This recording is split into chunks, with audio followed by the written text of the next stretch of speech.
It may come from an authoritative figure, but don't listen to it. Amen? You know the voice of God, and if God says follow, you've got to go all the way. Step number 2 is Bethel. Tell your neighbor Bethel. Bethel.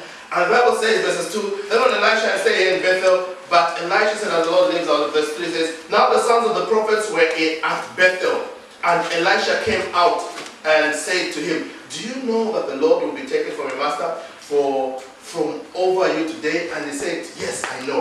Keep silent. What is Bethel? Bethel means house of God. Bethel is one place where God begins to build you. So when he takes you from Gilgal, when he takes you from the person you used to be, when he takes you from the nobody you used to be, he'll move you to your next level and bring you into his house. David said, I was glad and very glad when they said to me, let us go to the house of the Lord. Amen. Listen to me. The Bible says, thy way is hidden in your sanctuary. A lot of people try to find God in their bed. You can't find God seated in your bed or seated in front of your TV changing channels. The Bible says the Lord is in his sanctuary. Amen. God has ordained that a temple or a church is a place where his people should gather and where he sends his spirit. Jesus said, I will build my church. Have you not been building? Then I will not say that. Then it wouldn't have made sense. Amen. But he said, I will build my church and the gates of hell will not prevail it. Revelation chapter number 1 up to 3. He talks about that, and the Lord spoke to the angel of the church. So when Jesus died, his work wasn't finished. He went and wrote 7 letters to the churches. Amen. And he sent an angel to deliver, not to pastors, to the churches. Amen. So church is important. Gathering is important. Because the Bible says, there God commands is what? A blessing. Hallelujah. Amen. So Bethel is the house of God. It's a place where you need to begin to build yourself. It's a place where you need to begin to gather yourself. The world has emptied you. The world has told you you are a nobody. That is Gilgal. The world has told you you are a waste of time. That is Gilgal. The world has told you you are worthless. But when you come to the house of God, to Bethel, begin to build yourself up. Amen. Jude 1:20 says that, but you, beloved, building yourself up on your most holy faith, praying in the Holy Ghost. Amen. That's where you begin to find scriptures that the Lord is saying, I was glad when the Lord said to my Lord, sit at my right hand until I make your enemies thy footstool. Amen. God begins to show you things that are incredible. He begins to build your outlook and your inlook. Amen. He builds you up from the inside out. Proverbs chapter 4 verses 18 says, but the path of the just is like a shining sun that shines brighter and brighter. When you come into God's house, things are supposed to get brighter and brighter, not brighter and dimmer. Amen. That's the way of the enemy. Brighter and what? Brighter. So God begins to build you from the inside. Bethel is a place where you begin to take in the word, when you begin to learn how to pray, when you begin to learn how to walk like God, when you begin to put Christ as the center of your life. Amen. Learn to put Christ as the what? As the center of your life. In the Bible, in the book of 2 Corinthians 5:17 says that I am a new creature in Christ, or a new creation in Christ. See yourself as somebody new. You are not the old you. You are a new you. Amen. Have a new look. Have a new talk. Have a new sense of direction, because there is something new in your life. Amen. And Bethel does that. We tell you as pastors that you are a somebody. You are not a nobody. Amen. We tell you that you're not a mistake. You are ordained by God. God called you into this world. Go forth and tell yourself, I have put on Christ. Galatians 4:7 says that I have put on Christ. Learn how to put on Christ. Don't put on your old self. Amen. When you put on your old self, there is failure. When you put on your old self, there is genealogical defects in them. But when you put on Christ, you become royalty. When you put on Christ, you become a light in darkness. When you put on Christ, you become the salt of the world. When you put on Christ, you become of the kingdom of God. Amen. You are this new creature. Nothing can touch you. You become God's anointed. Hallelujah. And you need to tell yourself, you know what? I have been quickened in Christ. Ephesians 2:6 says, I have been what? Quickened in Christ. It means no more delay in your life. You see, a miracle is simply delay, a time elapsed. When time is made short, it becomes a miracle. Amen. What's a miracle? When time is made short. Jesus' first miracle was turning what? Water into what? Wine. Now it takes years to have wine fermented and made into wine.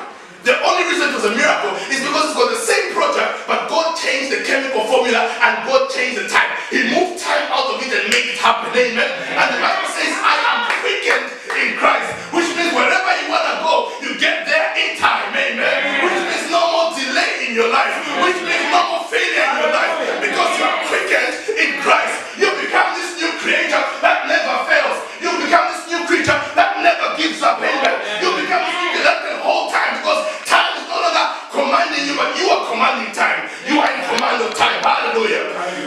When you get into Bethel, you are told that you are seated in heavenly places in Christ Jesus. Hallelujah. You are no longer seated in lack. You are no longer seated in poverty. You are seated in heavenly places. Listen to me. Which means you are far above principalities, far above powers. Amen. Seated in heavenly places.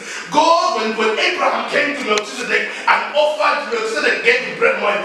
Abraham gave Melchizedek gold and 10% of what he had received.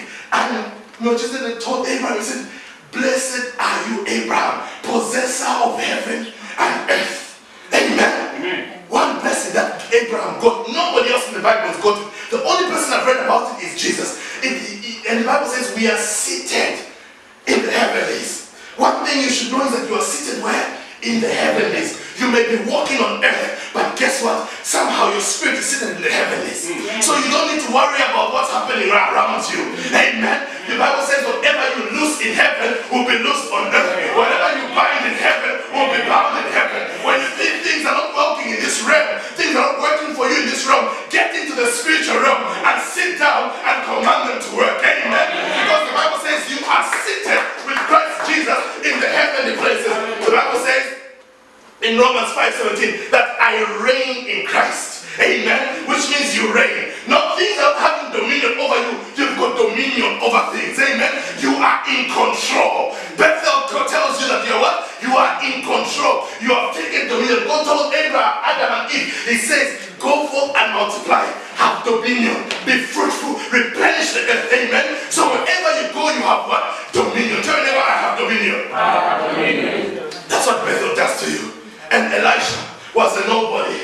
Elisha was a practicing prophet. He was a farmer who started to follow Elijah. And when he started to follow Elijah, they got to Gilgal. And when they got to Gilgal, Elijah told Elisha, stay here. He couldn't stay here. But when they got to Bethel, Elijah told Elisha, you know what? Stay here. And they found other prophets. In life, there will always be other people that will try and intimidate you. Amen? I want you as a church to stop competing and comparing. Amen? You are an original. Amen. Elisha never competed or never compared himself with anybody else. Tell your neighbor, I'll stop competing and stop comparing. When you compete and compare, that man's marriage is going very good. I wish our marriage was like that. What devil is that that's got into you? How do you know? Amen. People know how to make things look good on the outside, but let them get home. Amen. They are cat and dog. You see someone driving a car, very beautiful car. Guess what? He's struggling to pay and keep up with the payments. We always look and say the grass is greener on the other side. But guess what? The water rate that keeps that grass green is higher on that side. So it's better you stay on what? On this side. Amen. Because the water rate over there to keep that grass green is higher. Here it's free. There you're paying.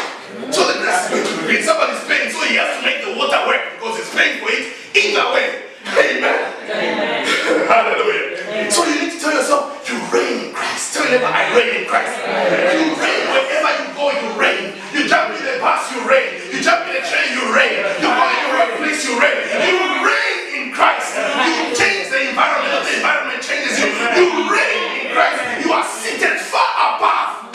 Hallelujah. Tell someone, I reign in Christ. I reign in Christ. The Bible in Ephesians 1:3 says that I am blessed with all spiritual blessings.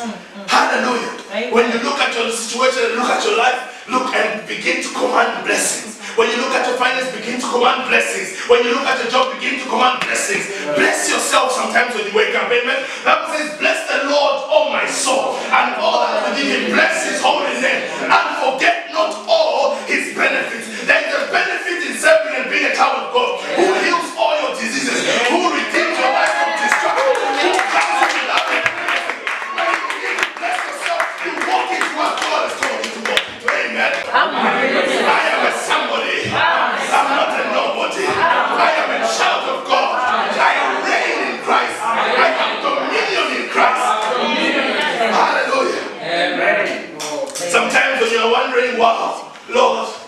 I'm in a stuck situation. I don't know what to do. Tell yourself that I have the mind of Christ. 1 Corinthians 2:16 says, you have the mind of Christ.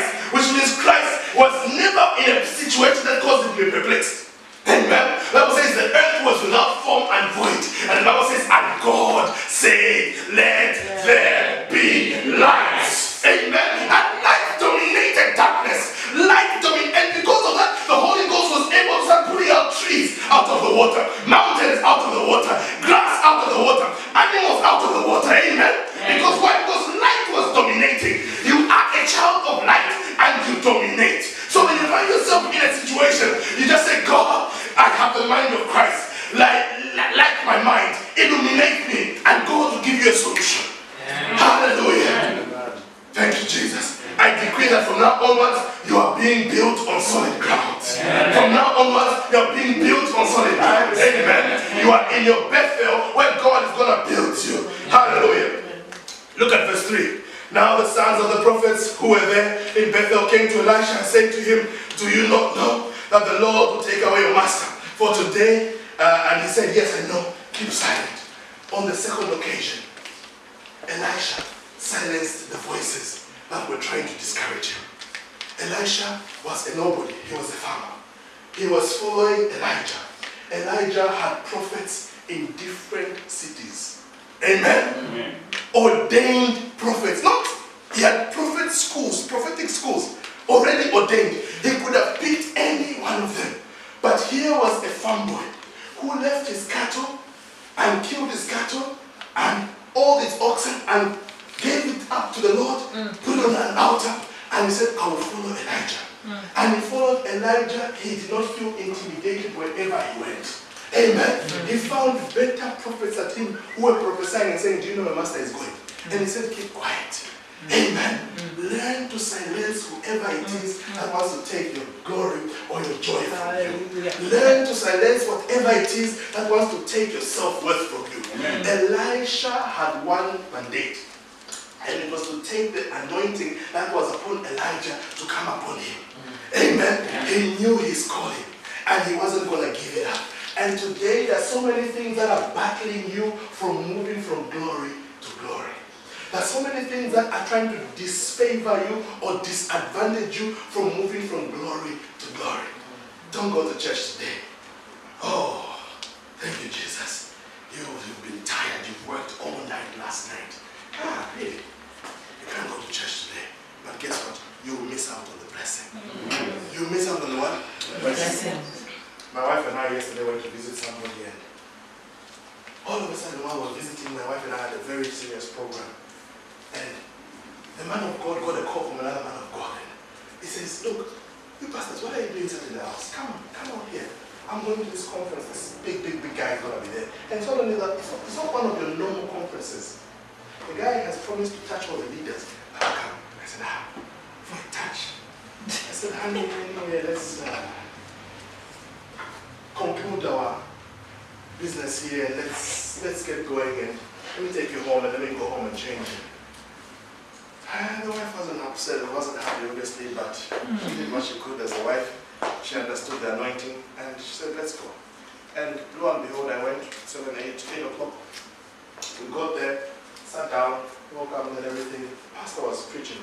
I think Reverend George Adeboye, you know him, yeah? Reverend George Adeboye, this man is a walking Bible. I was counting. I said, let me see. Pastor, you size the other pastor. He quoted 70 scriptures without reading the Bible. I said, I can even quote about. In the next of that, this guy was standing and he's quoting scriptures. And they're putting them before they finish putting his book. He quoted 70. And I said, whatever he's got, I want it. Amen. Amen. Amen. I have a desire and an appetite for what's better than me. You see, what you don't expect, you won't experience. Amen? Amen. The reason you're not experiencing breakthrough is because you're not expecting it. Yes. The reason you're not experiencing your next level is because you're not expecting it. That's right. Amen. Why